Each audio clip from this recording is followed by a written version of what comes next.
Making headlines this hour. Deploying one of the world's largest trailer suction hopper dredgers to accelerate the land reclamation of the landmark Ras Male project. The Maldives media telethon to aid victims of Cyclone Ditwa in Sri Lanka, successfully raising a grand total equivalent of $800,352. And a high-level delegation from Saudi Arabia arrives in the Maldives to initiate critical discussions aimed at significantly boosting economic and investment cooperation between the two nations.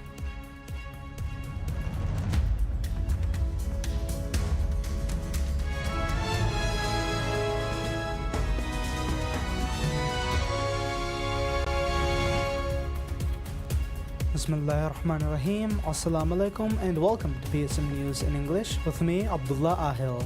And now the news in detail.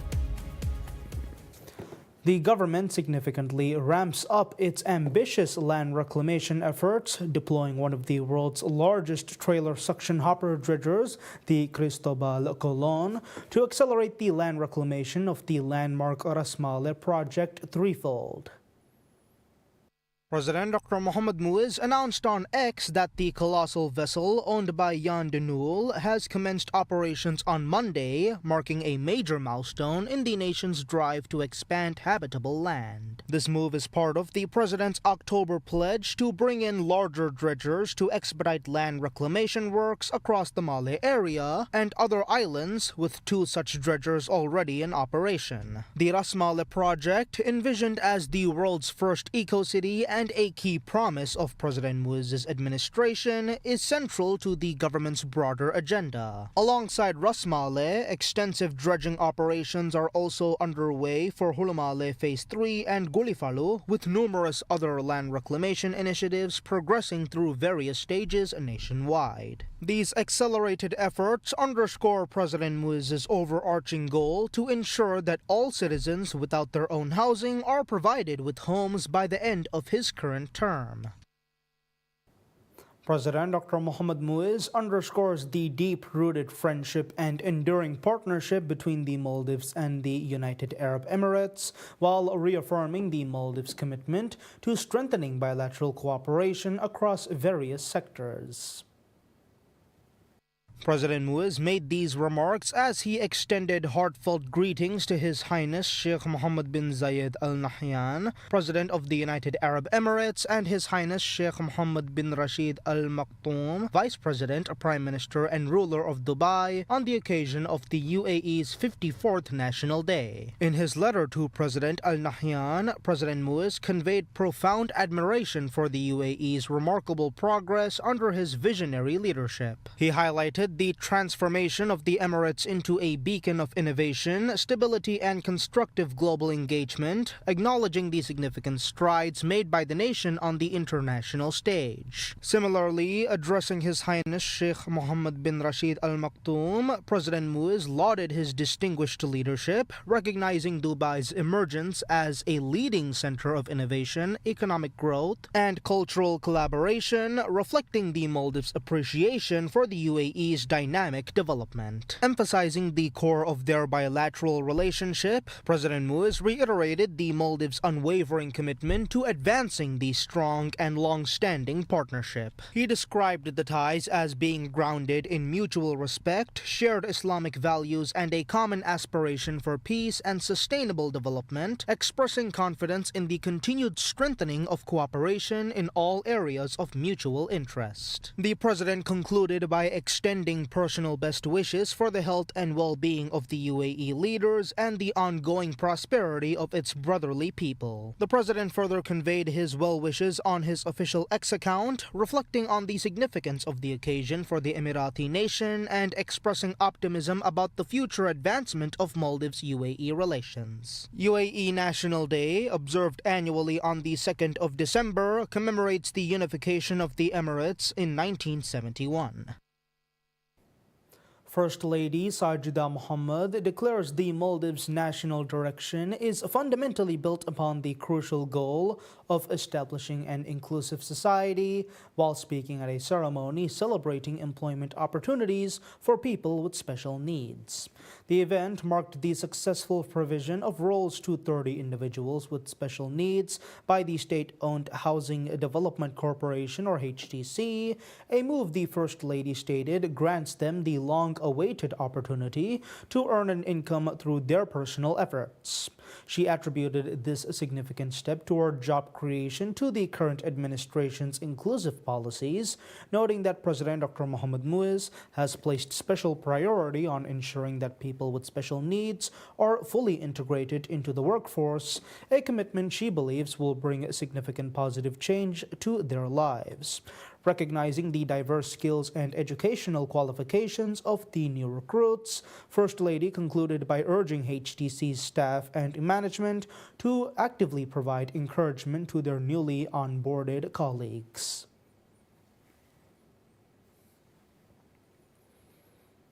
A high-level delegation from Saudi Arabia, led by Deputy Minister of Investment for Foreign Relations, Sara Al-Sayed, arrives in the Maldives to initiate critical discussions aimed at significantly boosting economic and investment cooperation between the two nations.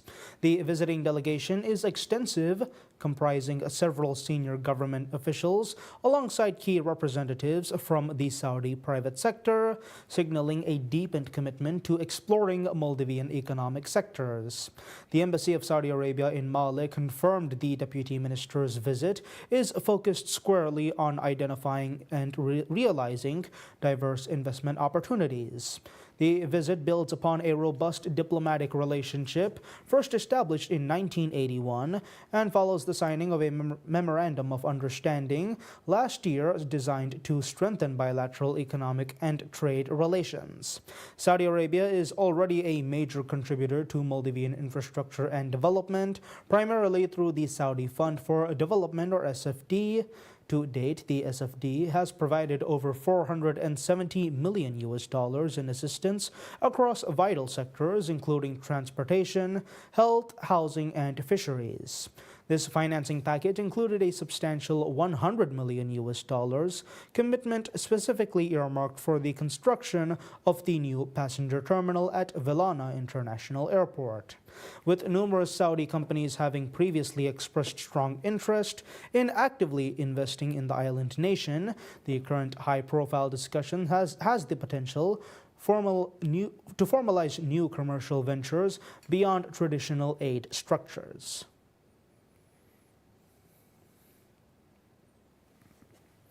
The Selona Ekudivihing Telethon, a collaborative fundraising effort by public service media and local media to aid victims of Cyclone Ditwa in Sri Lanka, successfully raising a grand total equivalent to $800,352. The proceeds were officially handed over to Maldives' Ministry of Foreign Affairs on Monday, destined for the Sri Lankan government as humanitarian aid. At a ceremony held at the PSM studio, PSM Deputy Managing Director Abdullah Yamin Rashid presented the funds to the Minister of Foreign Affairs, Dr. Abdullah Khalil. Minister Khalil assured that the financial aid would be dispatched to the Sri Lankan government later Tuesday. He lauded the joint initiative by PSM and local media, emphasizing its significant role in strengthening the fraternal bonds between Maldives and Sri Lanka. The telethon, spearheaded by PSM in collaboration with nearly 40 local media outlets, ran from 9 a.m. on the 30th of November and concluded at 2 p.m. on the 1st of December. Crow Maldives served as the official audit partner for the telethon, working closely with PSM from its inception to its conclusion, including the meticulous counting of funds after the fundraising deadline. PSM extended its sincere gratitude to all participants and those who contributed in various capacities to the success of the telethon. We now bring you the call to prayer for Isha.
الله أكبر الله أكبر الله أكبر الله أكبر أشهد أن لا إله إلا الله أشهد أن لا إله إلا الله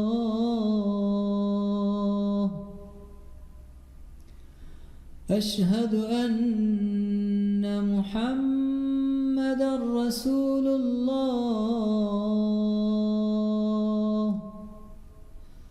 أشهد أن محمدًا رسول الله حي على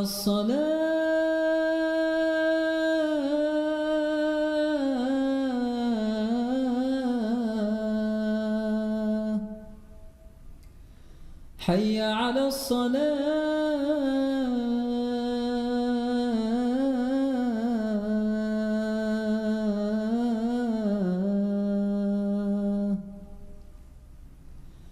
حي على الفلاح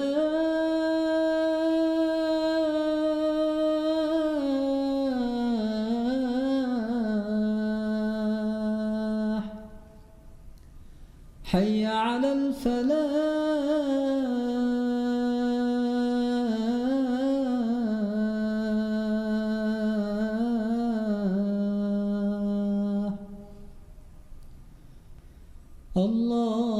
الله أكبر الله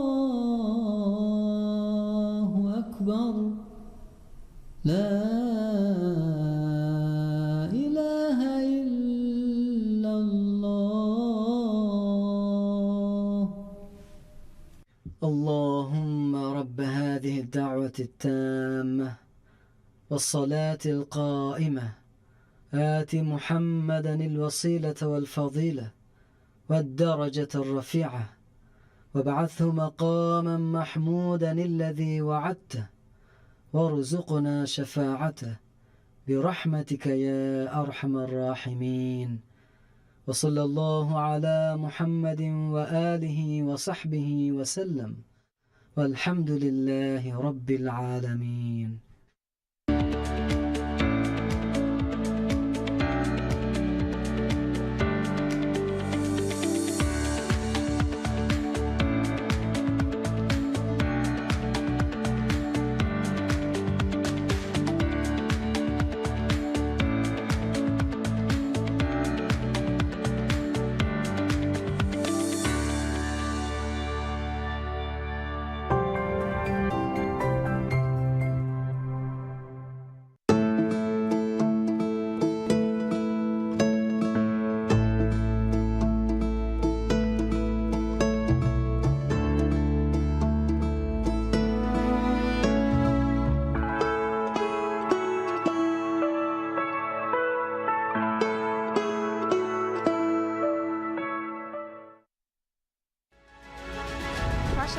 ಕೊಮ್ಮೆದುವಹಕು ಅಗ್ಗಡಿ ತಿರಿಹುಗ PSM ನ್ಯೂಸಿಂಗ್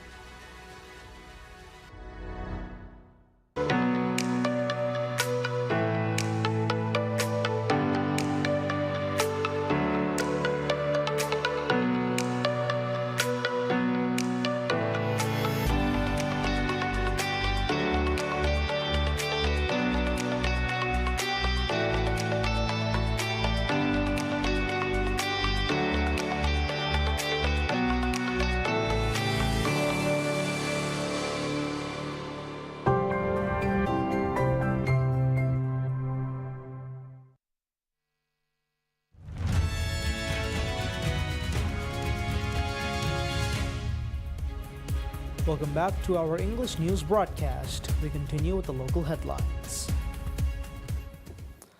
The Minister of Foreign Affairs, Dr. Abdullah Khalil, estimates that the total aid collected for Sri Lanka to help victims of Cyclone Ditwa would exceed $2.4 million, emphasizing the deep fraternal bonds between the two nations. The announcement was made during the handover ceremony of the proceeds from a collaborative TV telethon, Ceylana Ekodivihin, organized by PSM and local media outlets. Speaking at the ceremony, Minister Khalil highlighted that the telethon raised over $800,000 with contributions from across the Maldives, proving that the Maldivian people readily respond when neighboring countries are in need. The total aid package, which will be officially handed over to the Sri Lankan government later Tuesday, includes the telethon proceeds, contributions from private businesses, and initial government assistance comprising $50,000 in cash and 25,000 cases of canned tuna fish. The minister highlighted that the Maldives was among the first nations to provide assistance under the initiative of President Dr. Mohamed Muiz, noting that this effort demonstrated that although Maldives is a small country, it would be one of the first countries to help its neighbors.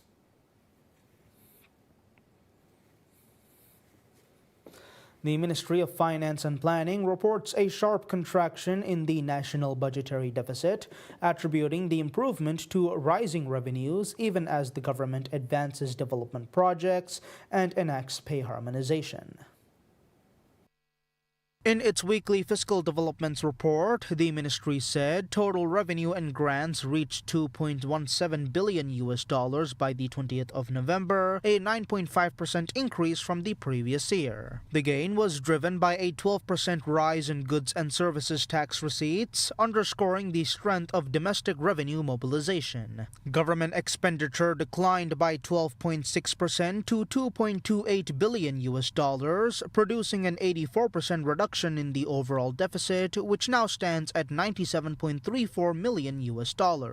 Recurrent spending edged higher to $1.95 billion, reflecting a 6.6% increase in wages and pensions, while capital expenditure fell steeply by 53.7%. Officials said the retrenchment in capital outlays reflects a strategy to prioritize and reorganize the execution of major infrastructure projects. Despite the fiscal adjustments following the November 1st implementation of pay harmonization, the government recorded a primary surplus of $168.64 million during the reporting period. By late November, the state had achieved roughly 84% of its projected revenue and grants for the fiscal year, marking significant progress towards its budgetary objectives.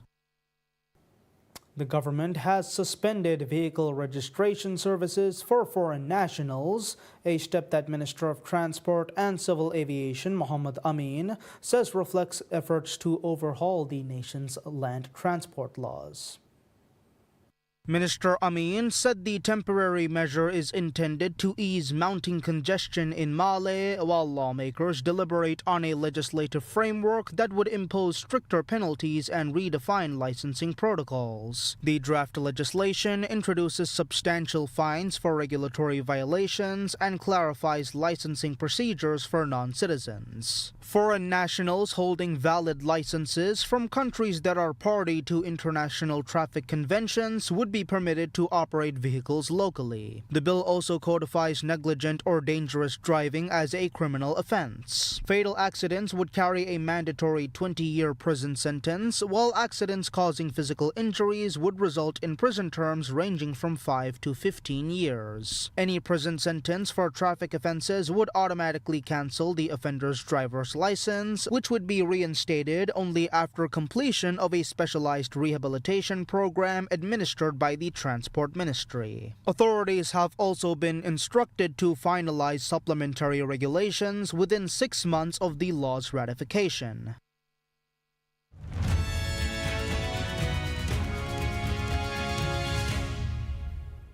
Taking a look at business, in a labor market where artificial intelligence is quickly transforming and sometimes replacing jobs, students want to find a future-proof career that offered long-term stability. Like a growing number of young people in Britain and beyond, 18-year-old Yaroshenko opted for a skilled trade and is now training to become a plumber. There is some tasks that you can rely on AI and just do it quickly, get the job done, move on. Of course, you always have to check, but it is a useful tool. And yes, I think it is a secure. Nothing can replace human. At the end of the day, nothing can. White-collar jobs are viewed as more vulnerable to disruption by AI and automation than manual labor. In Britain, 1 in 6 employers expect the use of AI tools to allow them to reduce their headcount in the next 12 months, according to a survey last month conducted by the Chartered Institute of Personnel and Development, a professional body for the human resources sector. Yaroshenko sees AI as a useful tool, but not one that could replace the hands-on nature of plumbing, which many shy away from due to its physical demands and a lingering stigma around trades such as electrical work, carpentry, and welding. CWC, part of the United Colleges Group, is a further education and training institution rather than a university. Over the past 3 years, it has seen enrollments in its engineering, construction, and built environment courses rise by 9.6%, a jump CEO Stephen Davis attributes partly to the growth of AI and also to student worries about the cost of university. According to the Higher Education Statistics Agency, undergraduate enrollments at UK universities have slightly declined, falling 1.1% in 2023-24 from the previous academic year, the first annual decrease in nearly a decade.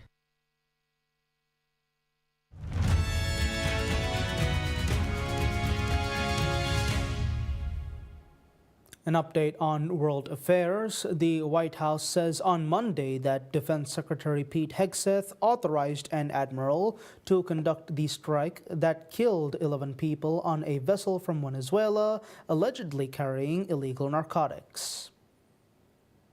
White House spokeswoman Caroline Leavitt told reporters the admiral approved a second strike on the boat and was well within his legal right to do so. President Trump and Secretary Hegseth have made it clear that presidentially designated narco-terrorist groups are subject to lethal targeting in accordance with the laws of war. With respect to the strikes in question on September 2nd, Secretary Hegseth authorized Admiral Bradley to conduct these kinetic strikes. Admiral Bradley worked well within his authority and the law, directing the engagement to ensure the boat was destroyed and the threat to the United States of America was eliminated.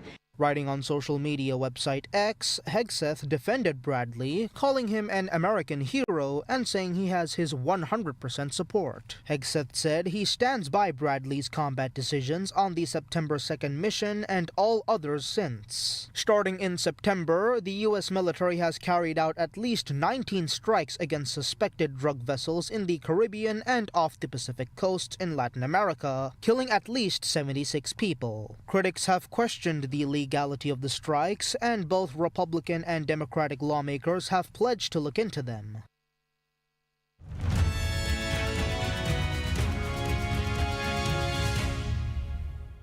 Moving on to sports, on August 22nd, U.S. President Donald Trump announced that the John F. Kennedy Center for the Performing Arts in Washington, D.C. would host the 2026 FIFA World Cup draw on the 5th of December. Trump also announced that the World Cup 2026 will have its primary office in the Kennedy Center. Trump's announcement came as he oversees a $257 million renovation at the Kennedy Center, which the American president has said will be a centerpiece of the 250th U.S. anniversary celebrations next year. The 2026 World Cup, being co-hosted by the United States, Canada, and Mexico, will be the first with 48 teams and will feature 104 matches. Canada will host 13 games, including 10 in the group stage, split evenly between Toronto and Vancouver. Mexico will also get 13 games, including 10 during the group stage in Mexico City, Guadalajara, and Monterrey. The rest of the tournament will be held in 11 cities across the United States.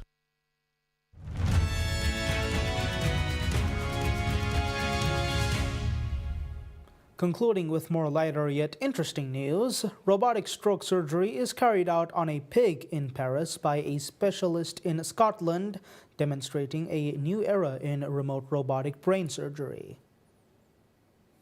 Using a system developed by Lithuanian medtech robotics company Sentante, blood clots were successfully removed from the brain of a pig cadaver by interventional neuroradiologist Professor Iris Grunwald. You've been seeing this morning a transmission of a stroke case where we perform an operation on a pig in Paris, 1,000 kilometers away. Importantly, this is the first time that we have robots with which we can perform these procedures where we pull a blockage out of the brain vessel. And we can do this without the expert being on site in Paris. We can do that remotely. Using a secure digital network, Grunwald performed the procedure from the University of Dundee's Image-Guided Therapy Research Facility, removing several blood clots from the pig's brain, a procedure crucial for restoring blood flow and preventing further damage. The Sentante platform uses standard operating theater equipment and gives surgeons a tactile experience akin to a real-time operation, offering precise control and feedback, which is crucial for the delicate nature of brain surgery. This successful operation highlights the potential of Sentante's platform to extend life-saving stroke interventions beyond the confines of traditional hospital settings. The Sentante system has breakthrough device designation from the U.S. Food and Drug Administration, and the company aims to start selling it in 2026, but it will still have to go through clinical trials and full regulatory approval before it can be used to treat patients. And that's all the news we have for today. We'll be back with any further updates. Until then, I'm Abdullah Ahil from PSM News.